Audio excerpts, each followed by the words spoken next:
Hi, Misha here, and I guess last year, maybe even the year before, I looked at the bounty hunters from Empire Strikes Back, the rather famous scene, and their vessels. And a couple of people commented about other bounty hunters, and we've of course received more since 1980. And really one of the most famous and popular and now widespread, both in animation and live action, is the Duro Cad Bane. And I've thought about doing this video multiple times, and every time I do, a new figure comes out. So over here we have the original Clone Wars variant version. In the middle we have the one from Bad Batch, and then the one that just came out, we have the one from Book of Boba Fett. 2 animation, 1 live action. And just because, we have one of his vessels, modified Porax P-38 Starfighter. So yeah, we're going to do a breakdown of the best Jedi fighting, hunting bounty hunter, and one that lived and worked for basically half a century. Not bad for a bounty hunter.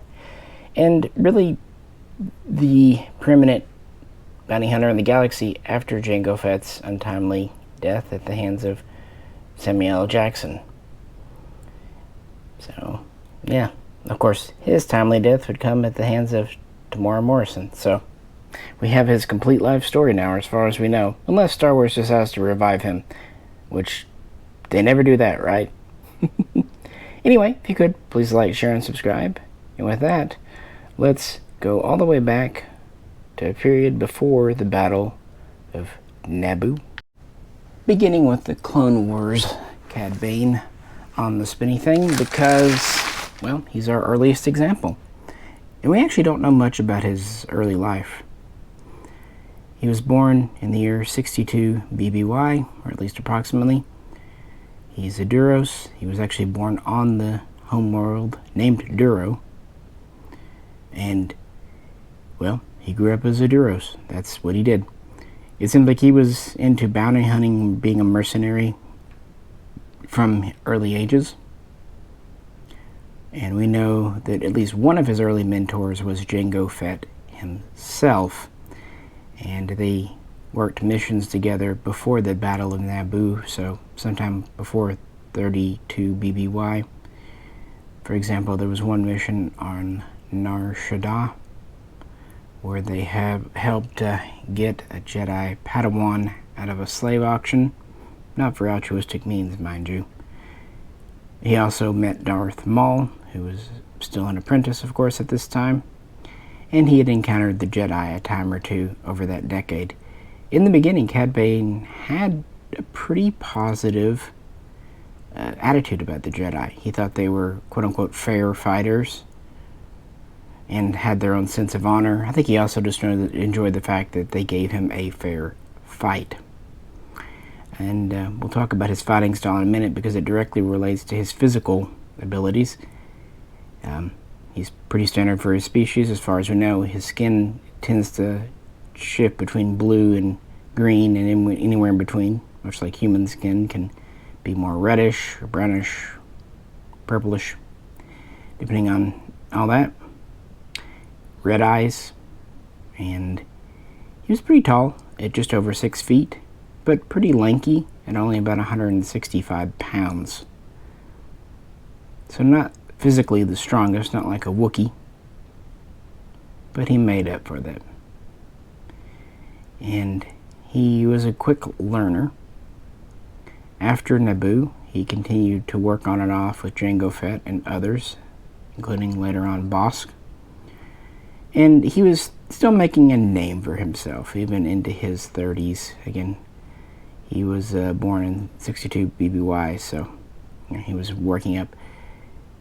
He would meet Jango's young son, Boba Fett, which would of course become important. And after Jango Fett's death at the Battle of Geonosis, really Cad Bane would seize the opportunity. This would be his time to to shine, frankly. And he would become very quickly one of the preeminent bounty hunters. Taking him off the spinny thing, we'll get into his guns in a minute, or his other equipment. But on this figure, they're both, of course, holstered. And he has a bit of a duster, which is rubbery plastic. He does have a satchel, which is removable. And he does have these jets on his ankles and his boots. So he doesn't need a jetpack, apparently. And they actually do articulate. They do rotate. They're stiff on mine, but yeah. I think that's kind of neat. And his large hat is quite removable.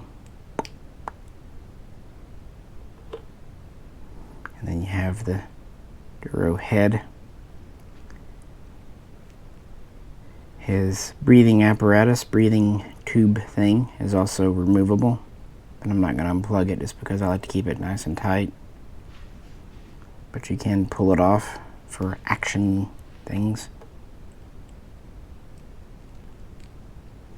Pretty standard Black Series for when this was made. And he has his wrist gauntlets here. The holsters don't have straps, they're just kind of secured, which I like. A lot of times the straps in this size are kind of more fiddly than they're worth, frankly. But yeah, this was our first Cad Bane figure. So he very quickly got contracts during the Clone Wars.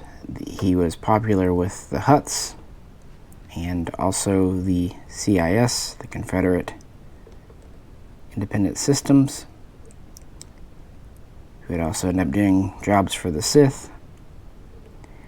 And it was during the Clone Wars that his attitude towards the Jedi would change, or rather he thought the Jedi themselves, the Jedi Order, had changed. He no longer thought they were fair fighters, he thought they were duplicitous, manipulative. But then again, this is a man who basically works for money, so take it as you will. He also learned very quickly the best techniques and tactics to kill clones. He felt that all clones pretty much acted the same, and he had a leg up because he grew up with and learned from Jango Fett, and Jango Fett not only gave his DNA to the clones, but he also taught them, or at least taught the people that taught them for the most part. So it's not surprising that he became quite an efficient clone killer, predicting them and using that to his advantage. And he used technology to fight the Jedi and make up for his less than amazing physical strength. He wasn't a weakling at all, but he was definitely a brains and skill over bronze type guy. And he also, of course, needed transportation. So let's talk about it. Early on in the Clone Wars, 22 BBY, Bane received the Xanadu Blood, a modified Rogue class Porax 38 starfighter. These were actually seen, the original P-38s, in Revenge of the Sith as it happened as well. But again, it was modified to his specifications, and he received it. Well, the CIS did the work per instructions of Darth Sidious, who gifted it to Bane plus his regular payment. And yeah, he would fly this ship throughout most of the Clone War, using it on several missions, losing it at least once to the Jedi, regaining it, using it to land on Tatooine to talk with the Hutts. It's his ship.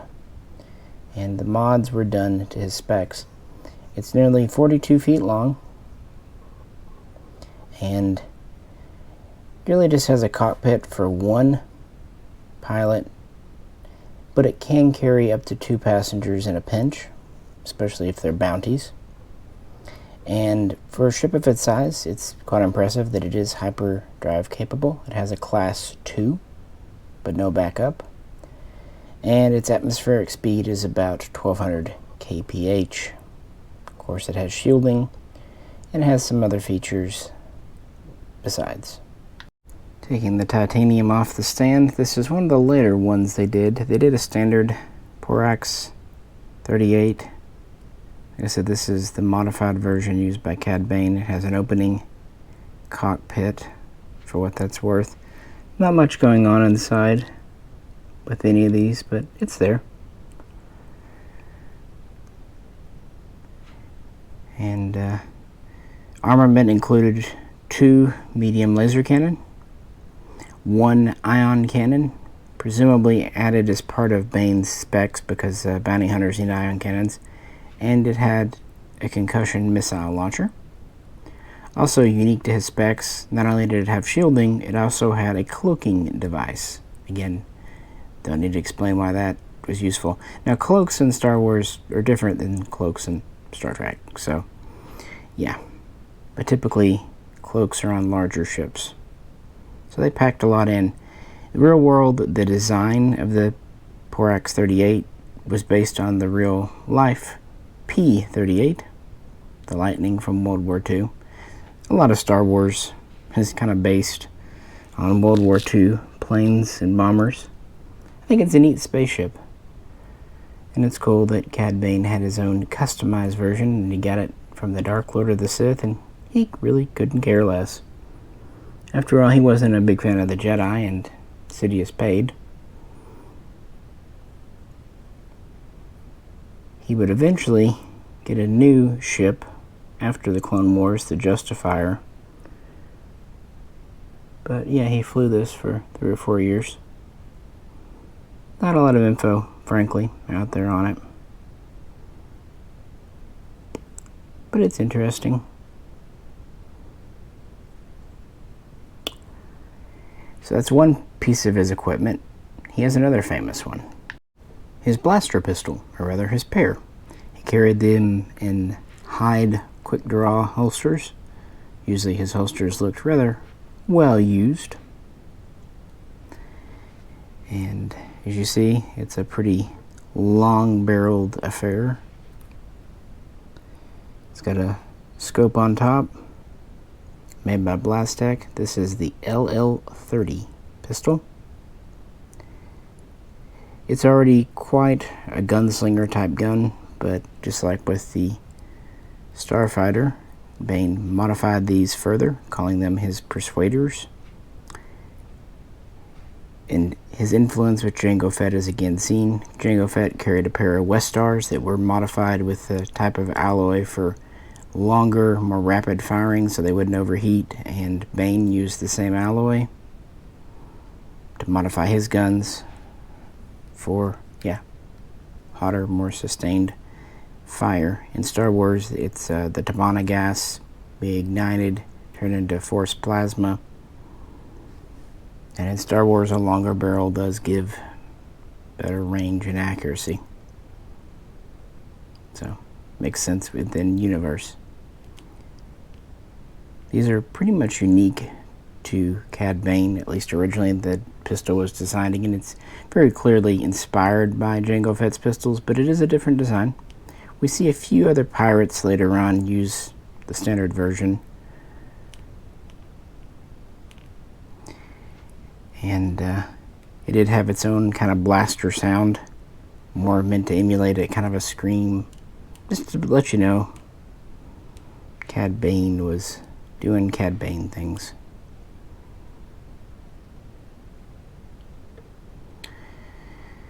So pretty neat with the figure. And what's also nice is he does have dual trigger finger hands, and they do curve into the trigger guard effectively. And again, he has quite a bit of other equipment on him, including the rocket boots and his satchel. You know, a wide brim hat and a satchel kind of reminds me of someone. Bane had a lot of other equipment, kind of again taking after Jango Fett, and he mostly geared his setup towards encountering and fighting and defeating, or at least outsmarting, Force users, Jedi or Sith. And he had another goal too. He wanted to look stylish. We have this duster, like I said, it's a hide. I believe they say Nerf hide. And his duster wide brim hat. He really liked his hat a lot. And he chewed on a toothpick, although in the real world originally it was going to be a cigarette or cigar, maybe a death stick, but they probably decided to change that. He was actually created, the character, for the Clone Wars. He didn't appear before it, and he wasn't initially slated. They didn't really want the Clone Wars to feature bounty hunters, but they changed their mind when the show was more successful, and he was introduced to the final episode of Season 1, which we'll get to.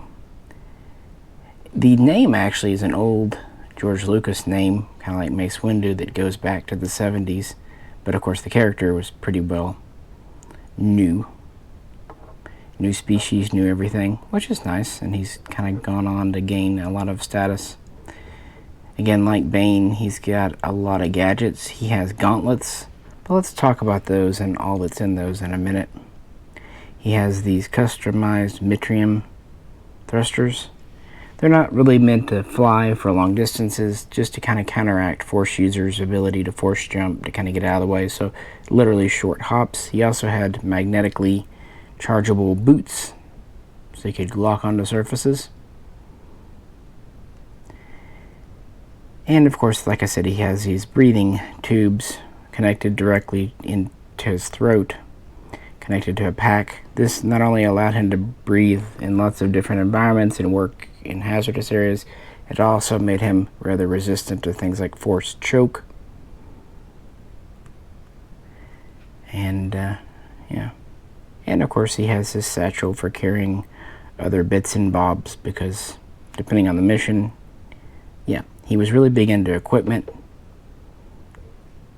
That was his smarts.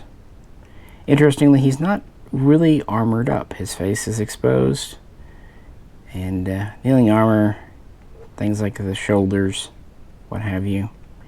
He mostly relies on his gun abilities. He's very good at the quick draw. Very good. That's why his holsters are so lovingly worn. He's adequate, if not also good, at hand-to-hand combat. He's passingly familiar with a lightsaber. He's a novice. He's not really skilled with it, but he can use one in a pinch. Makes sense for his role. So he's pretty well versed in different things. He also had Todo 360, the droid. He acquired him early on.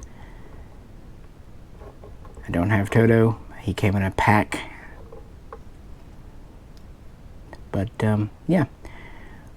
One of his early missions, 22 BBY, was working for Darth Sidious, as we talked about, getting the Starfighter. That was actually to capture a holocron from the Jedi Temple on Coruscant, and Sidious provided him with a floor plan, a layout, and some computer stuff. He has Todo.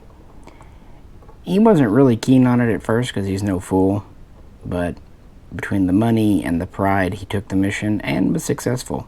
It was touch and go for a minute, but he actually did outsmart the Jedi.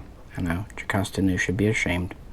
And escaped narrowly, but did, with the holocron.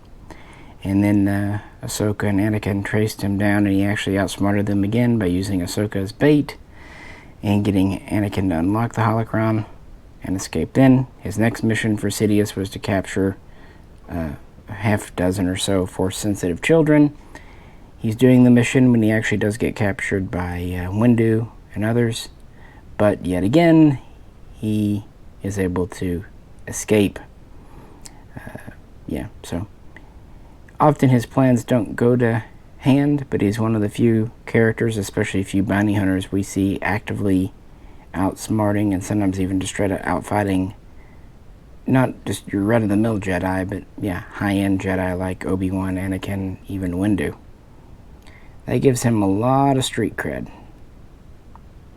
And by the year 21 BBY, he was the man to get if you could afford it, because for the money, he'd do just about anything. I mean, hell, he already stole children for, I'm sure, perfectly safe and not at all harmful experiments on Mustafar, so that tells you where this man's moral compass is at. Wait a minute. A hat? A satchel? A leather coat? A holstered pistol? Is Cad Bane? Yeah, I think he is. I was going to say he doesn't have a whip, but then again I remembered he has those cords in his gauntlets, so even that kind of checks out.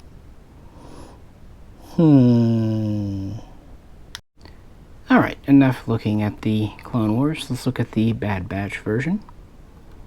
A little more stripped down, but in some ways I think he's cooler. We'll get to that. So, after working for Darth Sidious in the CIS, his next big mission, and actually the one we first meet him in at the end of Season 1 of Clone Wars, is working for Jabba the Hutt to rescue his uncle, cousin, whatever, Zero the Hutt, who's in prison on Coruscant. So Bane's idea is to lead a team, infiltrate the Senate building, hold senators hostage, and demand that the, Palpatine, I was going to say the Emperor, but the Chancellor at the time, Palpatine, gives a pardon to Zero. So they successfully kill most the Senate guards, even one senator, to prove a point, and they hold not only Amidala hostage, but also Anakin, who was in the building, no lightsaber. Lots go on, things happen. Yeah, it's a, multiple part series. But they bring Zero to the building and are successful, even though Commander Fox is there along with Anakin again. They basically have to sit by helplessly and watch Bane leave with Zero, and they escape the planet. He wins again. He's kind of unique in that. One of the next times we meet old Cad Bane, he's in Central Prison, Central Detention on Coruscant. Did he get arrested? Kinda, but as it turns out, he meant to be. He's there. We actually see him interacting with Boba Fett, who's still young at the time, and Bosk, the Transocean.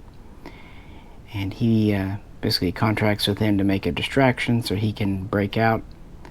He and Evil and Hardeen, two other bounty hunters, use the distraction from Boba Fett to basically get into coffins, get to the morgue, pop out of the coffins, the three of them, kill some clones, and steal a ship, and leave Coruscant. And they go to Nalhutta. Their ship crashes there. They get another ship, and then they fly to a rendezvous on Cyrano to meet Count Dooku. And that was, I guess, the plan all along, because something's brewing there. So taking this guy off the stand, you can see he has his gauntlets. Got some wiring up here.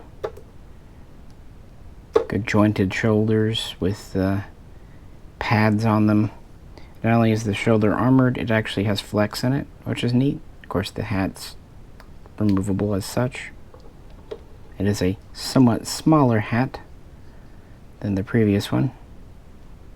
Again, this is a little later than the timeline they were talking, but I just felt like swapping out figures. Got the updated knees and whatnot. This one actually has different rocket boot things. Same idea though, and slightly different holsters, but same blasters. Anyway, they get to Count Dooku, and he announces there's a big job, and he's going to put him through a 4-part trial in the box. He's got several bounty hunters, and the ones who live can get the mission. So they go through the trials. Bane's team, Evil, Hardy, and whatnot are selected for the job, and turns out it's to capture old Palps on Naboo during a festival of lights. And now I'm having flashbacks to the holiday special. Yay!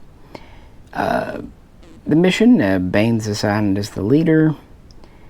It starts off okay. In fact, he does apprehend the Chancellor, But when he goes back to the rendezvous point, instead of finding the Count there, he finds Harding, who turns out it was Obi-Wan in disguise all along. It's a series you can see, and this leads to, well, one, Cad Bane vowing revenge on Obi-Wan. Kind of understand why. Also, Anakin's quite mad at Obi-Wan because he didn't know. He thought Obi-Wan was dead. Regardless, he's arrested again and sent to prison for real this time. And he gets there, and of course, Fett and Bosk ask, "Where's our payment?" Yeah. It's really the last big time we see him in the Clone War era. This is around 20 BBY. Towards the end of the Clone War and beginning of the Empire, he kind of disappears for a minute from the scene. He was pretty prominent, did a lot of stuff, but kind of hides away a bit. Maybe it's getting too hot for him at the end of the Clone Wars. But like I said, this figure here is from the Bad Batch, so you know he's going to resurface then and there around 18 BBY. Here he is with both blasters out. Yes, his elbows do bend. Because of the wires, I'm not going to do it. I'm sure they're fine, but my luck is not great. So, we got through the Clone Wars, and he's still an active mercenary bounty hunter into the Imperial era. And the next mission we encounter him with is in the Bad Batch, when the Kaminoan Prime Minister, remember Kamino ruined the clones, hires Cad Bane to track down and obtain and return, presumably alive, the unmodified clone Omega. And so he lays a trap. This will, of course, get him into direct conflict with Clone Force 99, but he's not too worried because he was well used to and familiar with fighting clones throughout the Clone War, although a little bit different. He meets up with them on Braca, which is what this version from the Black Series is from. He actually lays an ambush for them at their ship, the Marauder, and there he shoots Hunter in the chest with a laser bolt. Hunter lives, though. Armor. One time when the clone or stormtrooper armor actually works, but he's out of commission for sure. So he actually outguns Hunter, again proving his efficacy. And he stuns and kidnaps Omega and flies away. He goes to get his payment on a different planet, and there he first encounters Fennec Shand, who actually killed his contact and tries to scam him for Omega, offering him the payment if he gives over the clone. The problem there is he would still not fulfill his contract with the Kaminoans and therefore be in breach. So the two fight, and in the confusion, Omega escapes and eventually takes a pod off planet and rendezvous with Clone Force 99. Shand goes to her ship and takes off as well, and Bane tries to go to his ship, now the Justifier, and it's been sabotaged, so it isn't going anywhere. As far as I remember, Omega did it, but we see him rather consternated on the planet in the Bad Batch, but of course we're just in Season 2 now, so it's very possible that Bane can reappear. The pistols he has are still the LL-30s. Smaller brim hat, otherwise pretty similar figure, but it's actually, like I said, it doesn't have the satchel, doesn't have the duster. A little bit different rocket boots, which he does use on or I should say during the fight with Fennec Shand. He gets pushed off a building and uses them to save himself. But in some ways a simple figure, but in other ways pretty cool, and more of an action-y one, again with the newer articulation as well.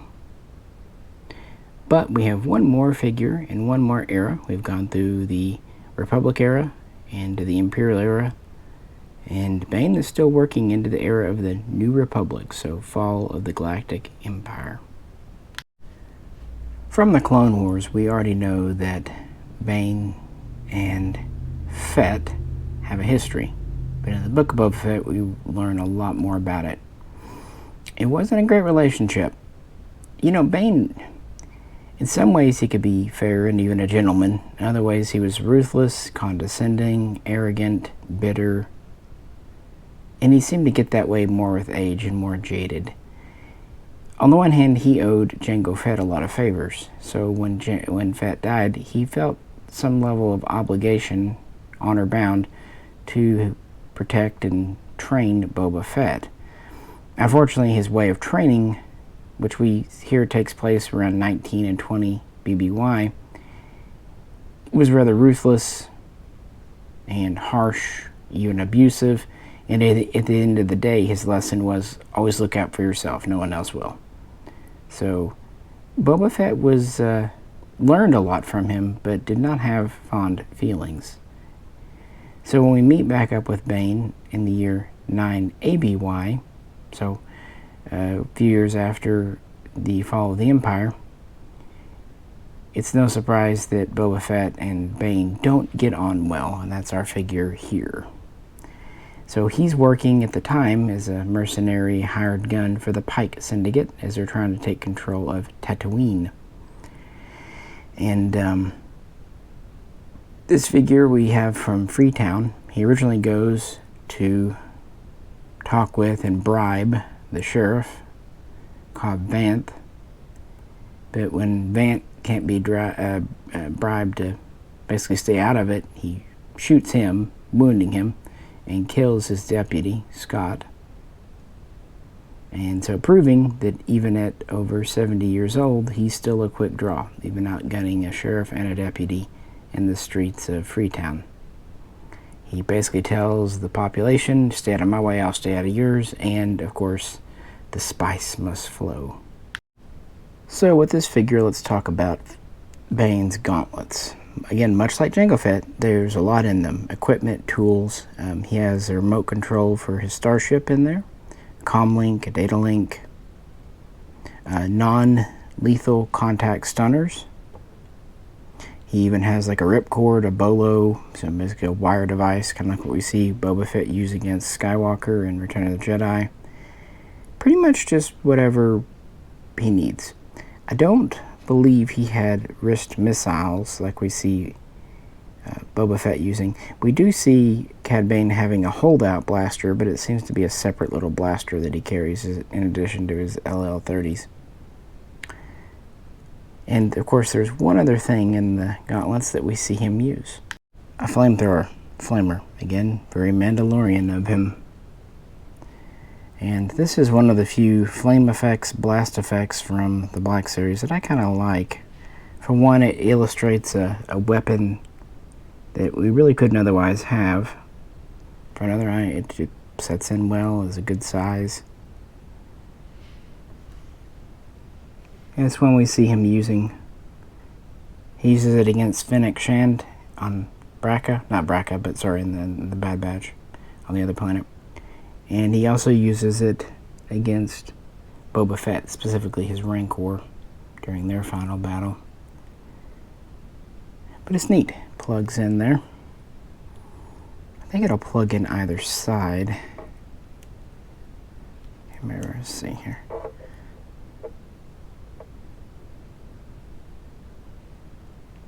Yeah, you can plug it in.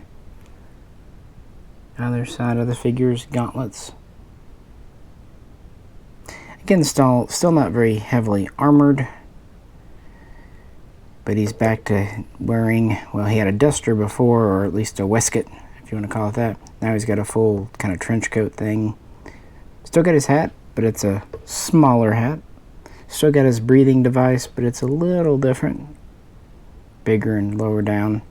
He does not have his rocket boots, because this was the first live-action Cad Bane. Although his voice was actually still performed by the same voice actor, artist who did his voice in the Clone Wars. So that's kind of neat. So the voice was consistent. Also probably explains why the face is a little different on this guy. Yeah, it happens. But yeah, finally we get a live-action Cad Bane. Another difference between animation and live action has to do with his signature pistols. On the left is the original LL30 in the first two figures, and on the right is the pistol that comes with the Boba Fett version. At first you might think these are supposed to be different, but everything I've read says they're supposed to be LL30s. But again, it's the difference in animation and live action. In the real world, the two pistols he carries are actually modified Colt Navy model 1851 revolvers. Of course, from the series, there's no cylinder, but they both have a scope and kind of a similar grip. We could always argue that it's a different version or he modified it, but of course, the real world explanation is simply that, they had to have a real world prop, and the Mandalorian / Book of Boba Fett style is very Old West, and they use a lot of older guns. It's actually quite fun for people that are into firearms. There's been some really peculiar and fun props used. I just wanted to point that out too, and the difference in the handguns. And of course, he comes with two of these, and they too have their own laser effect or blast effect. You actually get one for each pistol. You only get one flame effect, but two blast effects for the pistols. That's cool, I guess. It's a little add-on extra. Definitely fits into his whole gun slinger vibe. I actually think it's hilarious that this particular Bane comes in a 2-pack with Cobb Vanth, the marshal he guns down. Vanth does not get a blast effect, which at first seems kind of but then again, when you consider he didn't get a shot off and Bane downed him, kind of makes sense in a morbid way. So, we have Freetown. He guns down Vanth. This, of course, leads to a direct conflict with Boba Fett. Cad Bane and Boba Fett do meet briefly for a palaver, a truce, but once Bane tells him that the Pikes ordered the killing of Boba Fett's adopted tribe of Tuscans, things fall apart, and we head into the Battle of Mos Espa. And Bane and his Pikes, as usual, are coming out on top. In fact, Bane essentially wins. He chases off Boba Fett's Rancor with the flamethrower. He guns down several people, and he gets into a fight with Boba Fett on the streets and has Boba Fett down. He even de-helms Boba Fett and is preparing to shoot him in the face, doing a little gloating, not believing that Boba Fett would reform. So in a lot of ways, he's like a lot of internet critics.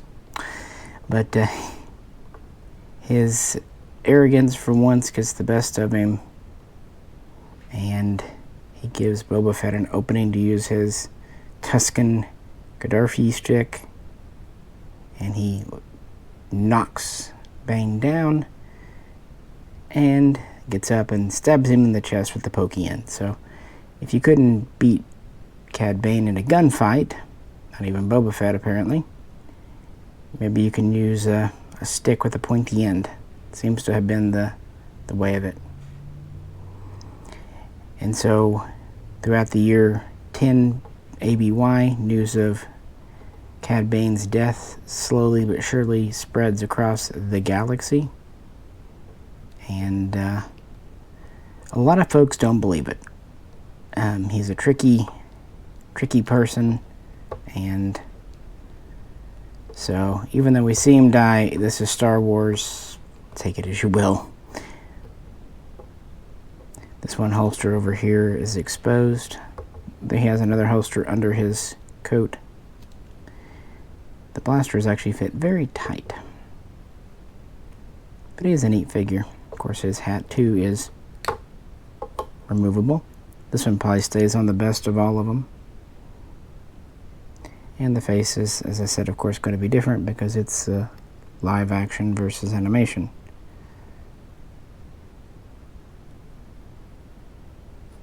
Kind of a Thrawn vibe to this guy.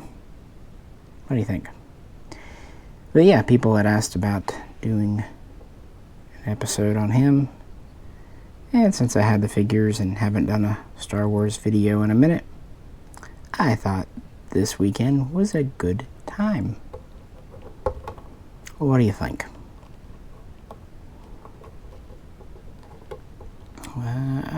This seems to be removable too, by the way. Certainly a separate piece. It might be glued on in one spot, I'm not sure. But yeah, that's the 70-year plus lifespan, maybe longer, depending on if he actually lived, of the most effective bounty hunter since Jango Fett. And then we have it. I didn't cover all the details. Obviously, you can watch the Clone Wars and Bad Batch and now the Book of Boba Fett for yourself. But, you know, kind of highlights and things that I found interesting about him. So now I ask you, which version of Cad Bane do you like best? Kind of the classic version, or more of the trimmed down version? Middle-aged, if you will? Or the older, seasoned, experienced gunfighter version? I like that they are similar and different at the same time. Also the hat. It's really funny that it gets a little bit smaller with time. And on top of which design you like best, which Black Series figure do you think they did the best job on? And anyone else like the old Titanium series like I did? Let me know. As always, if you could, please do like, share, and subscribe. You're on YouTube, you know the deal. And as I like to remind you, there is a Patreon on the Mishaco channel. Misha, it's just me, so if you want to pitch in a buck, that's great. We could even talk Star Wars in the next Q&A when we do that, if you want to. But, yeah, we've done him. Like I said, last year I did the other bounty hunters. Well, which bounty hunter would you like to see next? Sorry the Cad Bane video took a while to come out, but again, the figures came out, and I wanted to do kind of a complete lineup, and the Book of Boba Fett one took a little time to come, but I'm glad I waited for him, because he's pretty neat. He also has one of the few flame effects that I actually like. This is Misha. Catch you very soon next time. He's even passingly familiar with a lightsaber, a novice, but he can at least wield one. Speaking of, crap.